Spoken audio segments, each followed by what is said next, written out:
Hello and welcome to the DPP video solution of deflection of beams DPP number 2।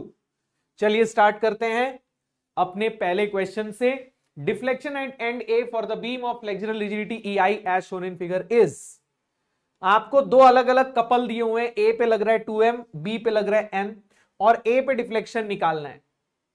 अब आपको यहां principle of superposition लगा देना है। 2m की वजह से a पे डिफ्लेक्शन निकाल लीजिए, m की वजह से a पे डिफ्लेक्शन निकाल लीजिए, दोनों को जोड़ दीजिए। तो 2m की वजह से हमारे पास डायरेक्ट फॉर्मूला है। अगर मैं 2m की वजह से डिफ्लेक्शन निकालूं, ये अपनी बीम है, यहां लग रहा है couple 2m, this is a। अब b को कंसिडर करने की जरूरत नहीं है, ये c, टोटल लेंथ हो जाएगी 2l, है ना। a से c तक का टोटल लेंथ हो गया 2l। तो अब हमारे पास डायरेक्ट फॉर्मूला है यहां, कपल की वजह से कैंटिलीवर बीम में फ्री एंड पे डिफ्लेक्शन कितना होता है, ml² 2ei।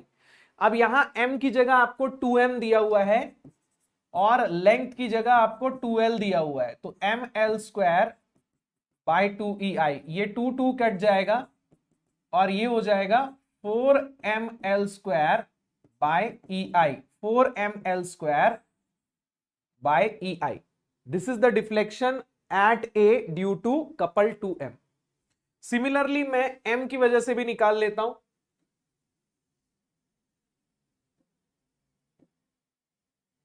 I am so sorry,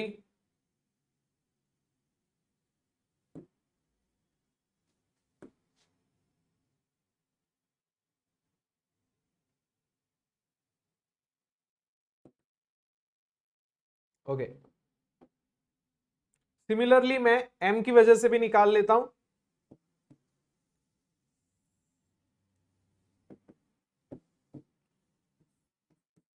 तो ये अपना m लग रहा है, उल्टा लग रहा है, m उल्टा लग रहा है, सेंटर पे लग रहा है, ठीक है। This is L, this is L, this is A, this is B, this is C। अब यहां पे एक चीज ध्यान दीजिएगा, आपको लोड दिया है एम बी पे और आपको डिफ्लेक्शन निकालना है ए पे। तो इसके लिए हमारे पास एक डायरेक्ट मेथड होता है जो हम देख चुके हैं already. Y A will be equals to Y B plus theta B into A B, right. तो यहां बी पे डिफ्लेक्शन कितना आएगा एम की वजह से। अभी आप डायरेक्शन की चिंता मत कीजिए, जब आप ऐड करेंगे तो डायरेक्शन की वहां पे देख लेंगे क्या करना है। अभी आप बस डिफ्लेक्शन कैलकुलेट कीजिए ए पे। तो Y B will be equals to ml²/2ei, theta B will be ml/ei, और लेंथ हो गई ए से बी तक की l। तो ये हो जाएगा ml²/2ei प्लस ml/ei, यानी कि 3ml²/2ei, है ना। 1/2 प्लस 2/2 3/2। तो अब मुझे क्या करना है, ध्यान दीजिएगा, Y A total will be equal to ये डिफ्लेक्शन माइनस ये डिफ्लेक्शन, क्योंकि दोनों ऑपोजिट हैं। तो 4ml²/ei minus 3/2ml²/ei, 4ml²/ei minus 3/2ml²/ei। तो वाई ए की वैल्यू कितनी हो जाएगी यहां पे, 4 मतलब कि 8/2, तो ये हो जाएगा 5ml²/2ei, right. I am so sorry, ये हैंग हो रहा है बार बार।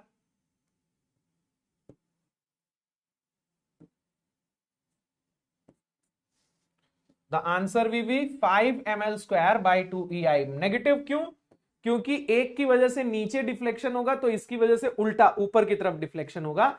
सो answer will be 5ml²/2ei। Okay, अब चलते हैं क्वेश्चन नंबर 2 की तरफ।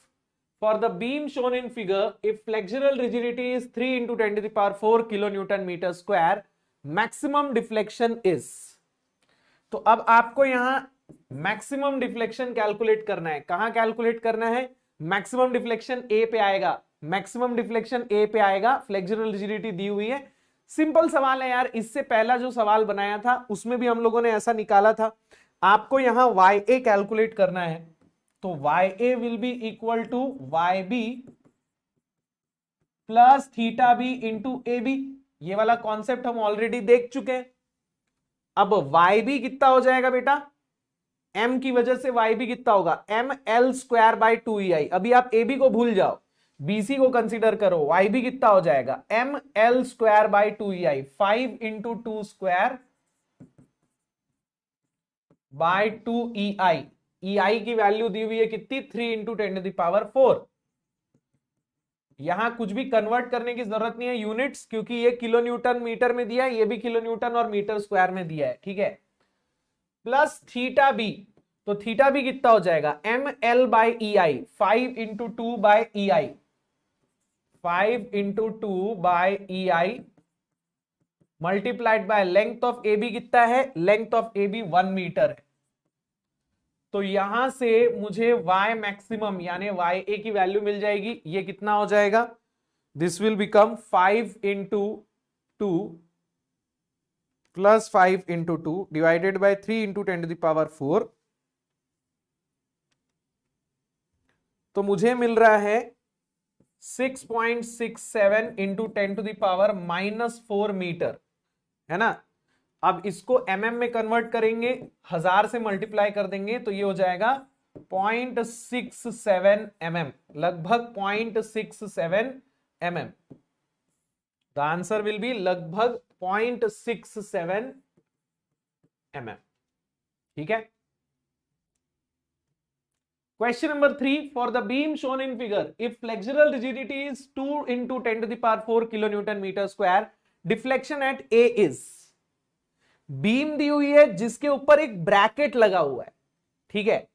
डरने की कोई जरूरत नहीं है, ऐसे क्वेश्चन में हमें करना क्या होता है, इस लोड को यहां ट्रांसफर कर देना होता है।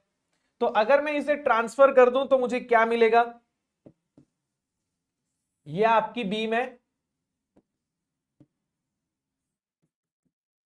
तो सबसे पहले तो लोड को वैसे का वैसा उठा के रख देना है ए पे, तो 4 किलो न्यूटन को ए पे वैसे का वैसा उठा के रख दो।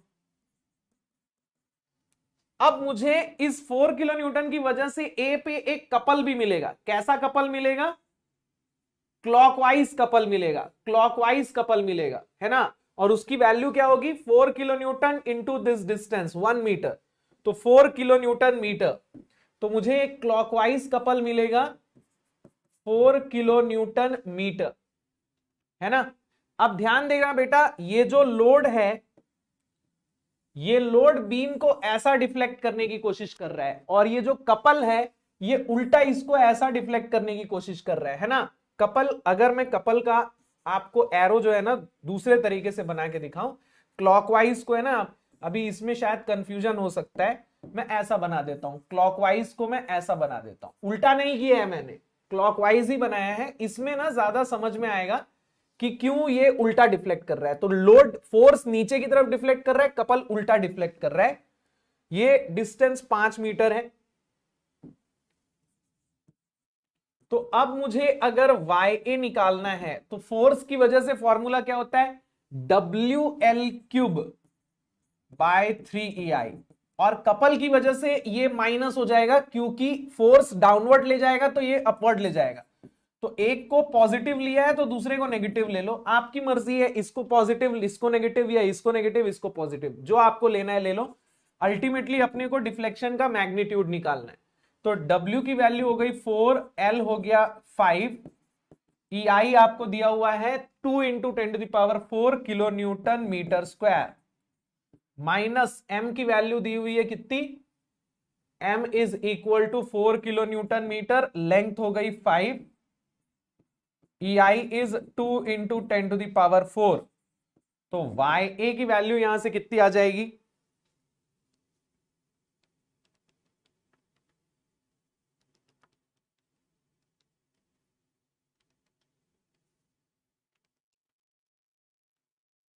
ये आ रहा है 5.833 × 10⁻³ मीटर, या 5.83 mm, 5.83 mm के आसपास आएगा, ठीक है।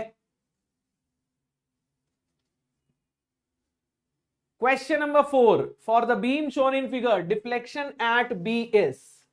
Special case of cantilever beams में हम लोगों ने ये डिस्कस किया था कि लोड ए से बी तक लग रहा है, लेकिन मुझे डिफ्लेक्शन ए पे नहीं निकालना है, बी पे डिफ्लेक्शन निकालना है। तो ऐसे केस में हम क्या करते हैं, यहां आपको जो कैंटिलीवर बीम दिया हुआ है इसमें यूवीएल लग रहा है ए से बी तक, ए से बी तक का डिस्टेंस है एल और बी से सी तक का डिस्टेंस है L/2। अब मुझे करना क्या है, मुझे बी पे डिफ्लेक्शन चाहिए, तो ए से बी तक की बीम को कंसीडर करने का कोई मतलब ही नहीं है। आपको बी से सी तक की बीम ही कंसीडर करनी है, क्योंकि आपको निकालना है कि सी के रिस्पेक्ट में बी कितना नीचे जा रहा है। तो बी से लेके सी तक का ही अपने को ध्यान रखना है ना। तो बेटा ऐसे केस में हम क्या करेंगे, इस पूरे लोड को ट्रांसफर कर देंगे बी पे, पूरे लोड को उठा के बी पे ट्रांसफर कर दो। तो ये टोटल लोड कितना होगा, half into W into L, और ये पूरा का पूरा लोड बी पे ट्रांसफर हो जाएगा वैसे का वैसा। तो ये हो जाएगा WL/2, है ना, half into W into L. लेकिन इस फोर्स का एक मोमेंट भी आएगा ना बी पे, इस डायरेक्शन में ही आएगा। अब वो मोमेंट का डिस्टेंस कहां से लेंगे, यहां से L/3। तो WL/2 मल्टीप्लाइड बाय ये डिस्टेंस, इसके सेंटर से बी तक का डिस्टेंस, तो WL/2 इंटू L/3 ये हो जाएगा WL²/6। अब मेरे पास बी पे एक फोर्स आ गया और एक मोमेंट आ गया और मुझे बी पे डिफ्लेक्शन निकालना है। तो सिंपल फॉर्मूला लगा दूंगा मैं, YB will be equal to, force की वजह से फोर्स मेरा WL/2 है, डिफ्लेक्शन कितना होगा, अच्छा ये लेंथ L/2 है, सॉरी WL3/3 ना, लेकिन लेंथ मेरी अब L/2 है। तो W की वैल्यू है WL/2, लेंथ है L/2, प्लस इस बार कपल का डायरेक्शन वही है, तो ML²/2EI ना, M की वैल्यू है WL²/6, L² यानी L/2 का होल स्क्वायर बाय 2EI। तो यहां से आपको YB की वैल्यू मिल जाएगी, कितना मिल जाएगा, देखो ये 2 क्यूब है तो ये 8 हो जाएगा, 8 इंटू 2 16 इंटू 3 48, तो ये 1/48 आ रहा है। और ये कितना हो जाएगा, 6 इंटू ये हो गया 4, 6 इंटू 4 24 इंटू 2 48 ही आएगा, है ना।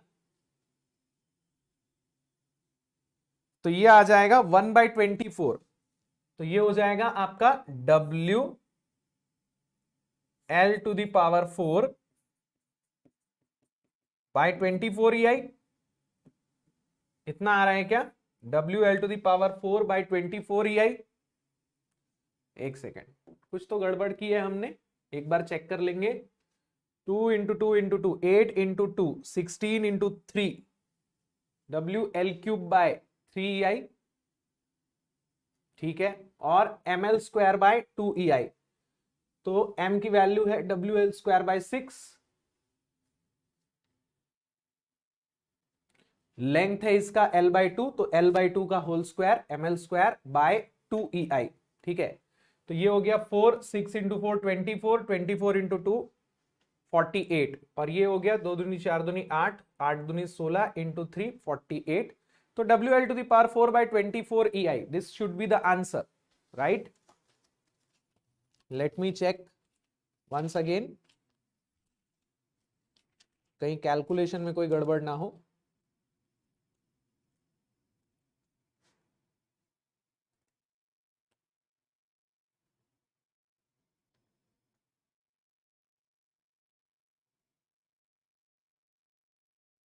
Yes, our calculation is correct.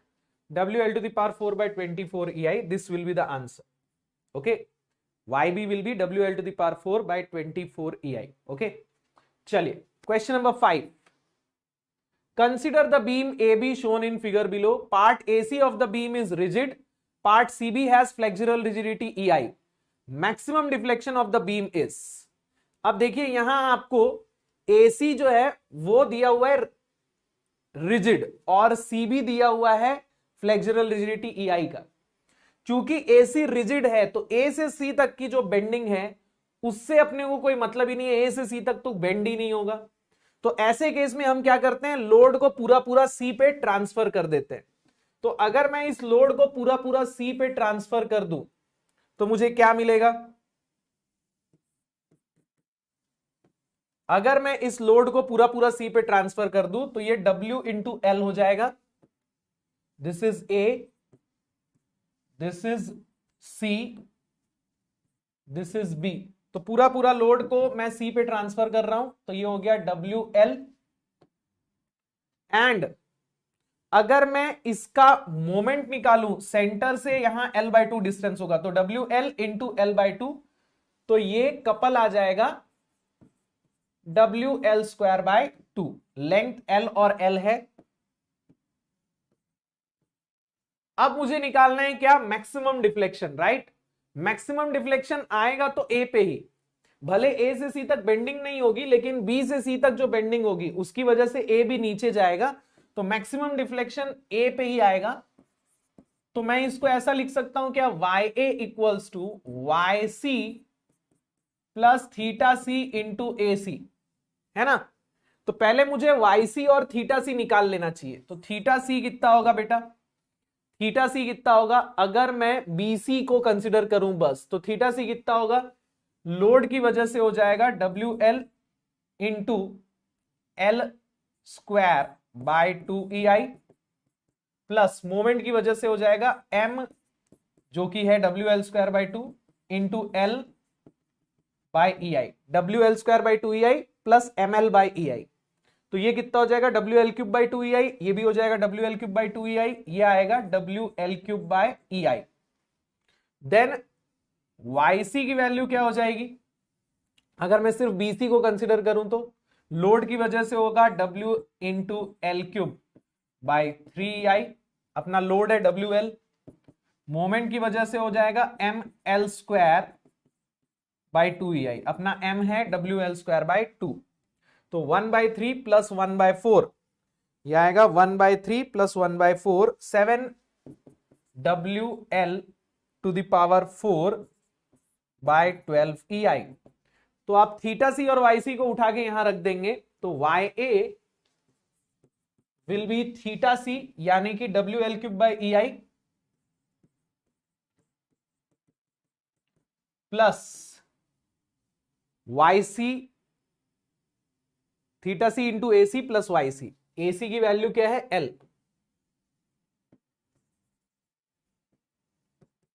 Plus YC, YC कितना है 7WL⁴/12EI, तो ये हो जाएगा 19WL⁴/12EI, 19WL⁴/12EI यानी कि D।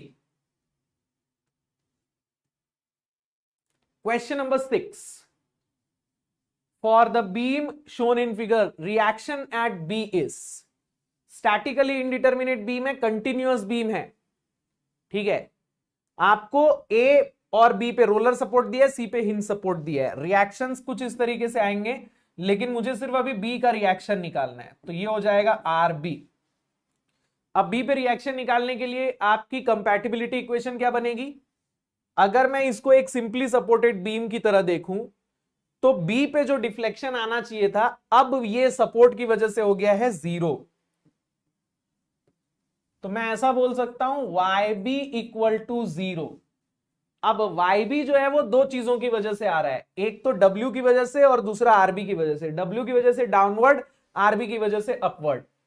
तो चलिए W की वजह से जो आ रहा है उसको पॉजिटिव ले लेते हैं, तो ये हो जाएगा 5WL⁴/384EI। और RB की वजह से जो आ रहा है उसको नेगेटिव ले लेते हैं, तो ये होगा RBL³/48EI। अब यहां से L³EI तो कैंसल हो जाएगा, तो ये बन जाएगा 5WL/384 इक्वल्स टू RB/48। तो यहां से RB की वैल्यू कितनी आ जाएगी, 384/48 कितना होता है, 8 होता है। तो ये हो जाएगा 5WL/8। RB is equal to 5WL/8। A is the answer. Question number 7, two beams A B and C D are connected together by a rigid roller. W की वैल्यू दी है 7 किलो न्यूटन पर मीटर, ए बी पे reaction कितना आएगा, ठीक है। तो इसको निकालने के लिए क्या करना है बेटा, इनको अलग अलग कर देना है ना, दोनों कैंटिलीवर बीम्स को अलग अलग कर देना है। तो इन दोनों को अलग अलग कर दिया, एक की लेंथ है 4 मीटर, दूसरे की लेंथ है 2 मीटर, इसकी लेंथ है 4 मीटर।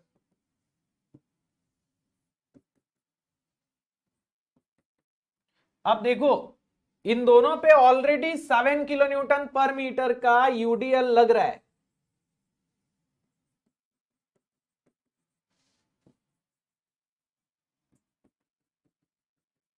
ठीक है। लेकिन जो रोलर हम लोगों ने हटाया है उसकी वजह से दोनों के बीच में कुछ रिएक्शन आएगा ना। मान लेते हैं, अभी हमको पता नहीं किस पे अपवर्ड आएगा किस पे डाउनवर्ड आएगा, मान लेते हैं अभी के लिए कि वो इसके ऊपर अपवर्ड आएगा और इसके ऊपर डाउनवर्ड आएगा। आपकी मर्जी है, आपको यहां डाउनवर्ड और यहां अपवर्ड लेना है, आपकी मर्जी है, ठीक है। अगर आपका आंसर पॉजिटिव आ रहा है मतलब आपका अजम्पशन सही है, अगर नेगेटिव आ रहा है मतलब आपका अजम्पशन गलत है। बस आपको इतना ध्यान रखना है कि दोनों में इक्वल एंड ऑपोजिट लेना है। ऐसा नहीं कि यहां भी अपवर्ड ले लिया यहां भी अपवर्ड ले लिया, या यहां भी डाउनवर्ड ले लिया यहां भी डाउनवर्ड ले लिया, किसी भी एक में अपवर्ड और दूसरे में डाउनवर्ड लेना है ना। तो ये हो गया बेटा क्या, ए बी सी डी ना, ए बी सी डी। तो इसको मैं आर बी बोल देता हूं। अब आपकी कंपैटिबिलिटी इक्वेशन क्या बनेगी बेटा, बी और सी दोनों कनेक्टेड हैं रोलर से, तो जितना डिफ्लेक्शन बी में आएगा उतना ही डिफ्लेक्शन सी में आएगा। अब बी में डिफ्लेक्शन कितना आएगा, 7 किलो न्यूटन पर मीटर से कितना आएगा, W into L to the power 4 by 8 EI। RB की वजह से उल्टा आएगा तो ये हो जाएगा W into L cube by 3 EI। यहां दोनों की वजह से नीचे ही आएगा तो ये हो जाएगा W into L to the power 4 by 8 EI plus W into L cube by 3 EI। अब यहां 7 वाले टर्म्स EI तो सब जगह से कैंसिल हो गया, 7 वाले टर्म्स एक जगह ले आते हैं, आरबी वाले टर्म्स एक जगह ले आते हैं, तो ये हो जाएगा 7 4 to the power 4 by 8 minus 7 into 2 to the power 4 by 8, है ना।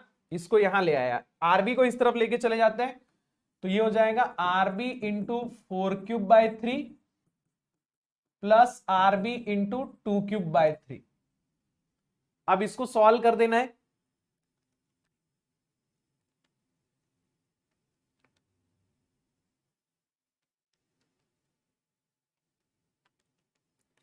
ये हो जाएगा 210 equals to RB into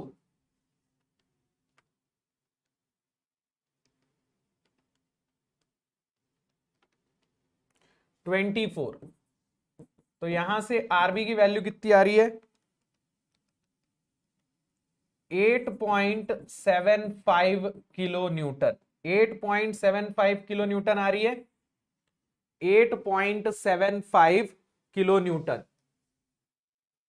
right.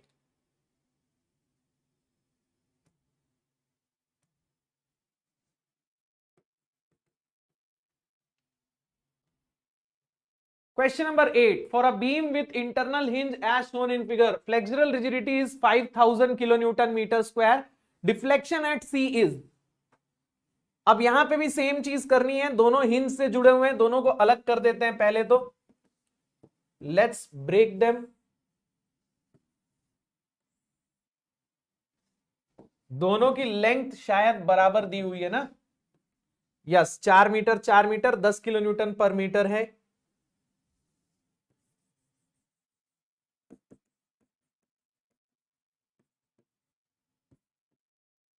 ये AC ये BC। अब चूंकि दोनों को अलग किया है तो कुछ रिएक्शन लेना पड़ेगा। अज्यूम कर लेते हैं कि यहां डाउनवर्ड और यहां अपवर्ड आ रहा है, इसको बोल देता हूं मैं RC। अब यहां कंपैटिबिलिटी इक्वेशन क्या बनेगी बेटा, सिंपल वही इक्वेशन बनेगी, सी पॉइंट दोनों के लिए कॉमन है, तो एसी में जितना डिफ्लेक्शन होगा सी पे, बीसी में भी उतना ही डिफ्लेक्शन होगा सी पे। अब यहां पे 10 किलो न्यूटन मीटर और आरसी दोनों की वजह से डिफ्लेक्शन आएगा। 10 किलो न्यूटन की वजह से ये आ जाएगा 10 इंटू 4⁴ डिवाइडेड बाय 8 EI। अभी EI की वैल्यू रखने की जरूरत नहीं है क्योंकि सब जगह से कैंसिल हो जाना है। Minus RC into 4³ by 3 EI। यहां तो सिर्फ RC की वजह से आएगा, ये हो जाएगा RC इंटू 4³ बाय 3 EI। तो EI कैंसिल हो जाएगा, RC की वैल्यू यहां से कितनी आ जाएगी, ये हो जाएगा 2RC 4³ बाय 3, 4³ ये कैंसिल हो जाएगा, तो ये बन जाएगा 3 इंटू 10 इंटू 4 डिवाइडेड बाय 8, नहीं 16, 7.5 किलो न्यूटन। तो आरसी की वैल्यू अपनी आ रही है 7.5 किलो न्यूटन। अब मुझे निकालना क्या है, लेकिन मुझे निकालना है सी पॉइंट पे कितना डिफ्लेक्शन आ रहा है ना। अब वो डिफ्लेक्शन मैं एसी से भी निकाल सकता हूं, बीसी से भी निकाल सकता हूं, इस वाली इक्वेशन से निकालूंगा, ज्यादा आसानी से आ जाएगा। तो YC will be equal to RC into 4³ by 3 EI। RC है 7.5 किलो न्यूटन, ठीक है, 4³ डिवाइडेड बाय 3 EI, EI है 5000 किलो न्यूटन मीटर स्क्वायर। तो यहां से YC की वैल्यू कितनी आएगी, मीटर में आएगी, 7.5 इंटू 4³ बाय 3 EI ना, sorry,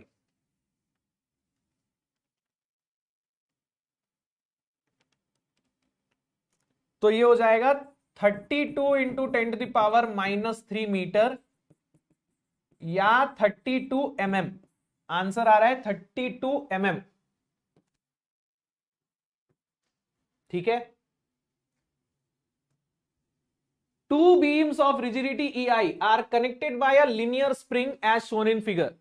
For a load P as shown in the figure, the percentage of applied load P carried by the spring is। आपको दो बीम्स दी हुई हैं, इनको कुछ नाम दे देते हैं यार। इसको मैं बोल देता हूं ABC, इसको मैं बोल देता हूं DEF। तो ABC और DEF दो बीम्स हैं, दोनों आपस में स्प्रिंग से कनेक्टेड हैं और ABC पे एक लोड लग रहा है। आपको बोला जा रहा है कि स्प्रिंग जो है P का कितना % लोड सस्टेन कर रहा है, मतलब इसमें स्प्रिंग फोर्स जो आ रहा है वो कितना % है P का, 50% है, 30% है, कितना % है। तो अब हमको क्या करना पड़ेगा, इन दोनों बीम्स और स्प्रिंग को अलग करना पड़ेगा।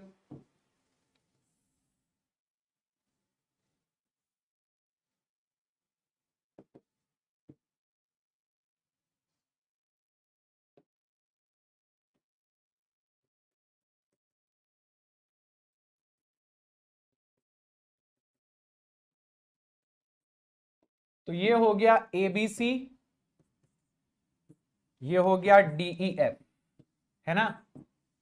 यहां लग रहा है फोर्स P और बीच में एक स्प्रिंग भी कनेक्टेड है। हमने स्प्रिंग और दोनों बीम्स को अलग किया है, तो इनके बीच में कुछ फोर्स आएगा ना, उसको फोर्स को मैं R ले लेता हूं। तो वो R जो है कुछ इस तरीके से आएगा, बीम जो है स्प्रिंग पे फोर्स लगाएगी, बदले में स्प्रिंग बीम पे फोर्स लगाएगा। सिमिलरली ये स्प्रिंग इस बीम पे फोर्स लगाएगी, बदले में ये इसके ऊपर फोर्स लगाएगा। कुछ ऐसा डायग्राम बनेगा। अब ध्यान दीजिएगा, इसमें कंपैटिबिलिटी इक्वेशन क्या बनेगी, E 1 mm नीचे गया और स्प्रिंग 2 mm नीचे गई, तो टोटल B कितना नीचे जाएगा, E 1 mm नीचे गया, स्प्रिंग 2 mm नीचे गई, तो टोटल B इन दोनों के सम के बराबर नीचे जाएगा, यानी 3 mm नीचे जाएगा। तो YB will be equal to Y of spring plus YE। Compatibility equation बन जाएगी YB will be equal to Y of spring plus Y of E। अब ये YB कितना आएगा, सिंपली सपोर्टेड बीम में फोर्स लग रहा है P और R उल्टा लग रहा है, P की वजह से डाउनवर्ड आएगा, तो ये हो जाएगा PL³ by 3 EI minus R L cube by 3EI। Spring का डिफ्लेक्शन कितना हो जाएगा, आर बाय के, और के की वैल्यू कितनी दी हुई है, के की वैल्यू दी है 8EI बाय एल क्यूब, के की वैल्यू दी है 8EI बाय एल क्यूब। तो आर बाय के को उल्टा कर दिया तो 8EI बाय एल क्यूब। अब YE कितना आएगा, are L cube by 3EI। तो यहां से EI L cube, EI L cube, EI L cube तो कैंसल हो गया, 3 कैंसल नहीं होगा क्योंकि यहां 8 है, तो ये हो जाएगा P by 3 equals to R by 3 plus R by 8 plus R by 3। तो ये हो जाएगा P बाय 3 इक्वल्स टू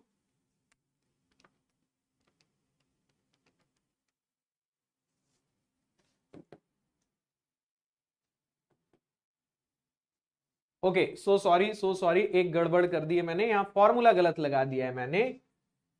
ये कैंटिलीवर बीम थोड़ी है, ये सिंपली सपोर्टेड बीम है। तो ये हो जाएगा PL cube by 48EI, so sorry, है ना, minus RL cube by 48EI equal to spring का हो जाएगा ये R L cube by 8EI ना, R बाय K, तो K की वैल्यू रख दोगे 8EI by L cube plus RL cube by 48EI। So sorry, मैंने कैंटिलीवर का फॉर्मूला लगा दिया था, बाय 3 कर दिया था, ठीक है। तो L cube EI, L cube EI, L cube EI, L cube EI cancel हो गया, यहां से ये भी कैंसल हो जाएगा, ये 6 बन जाएगा ना, 6 6 6। तो ये हो जाएगा P बाय 6, इधर जाएगा, ये हो जाएगा R by 6 plus R by 6, ठीक है। तो ये हो जाएगा P बाय 6 इक्वल्स टू 4R बाय 3। तो यहां से R हो जाएगा P बाय 8। अब P बाय 8 मतलब R P का कितना परसेंट है, 12.5% है क्या, P बाय 4 होता तो 25% होता, P बाय 8 है मतलब 12.5% है, ठीक है। Thank you for watching.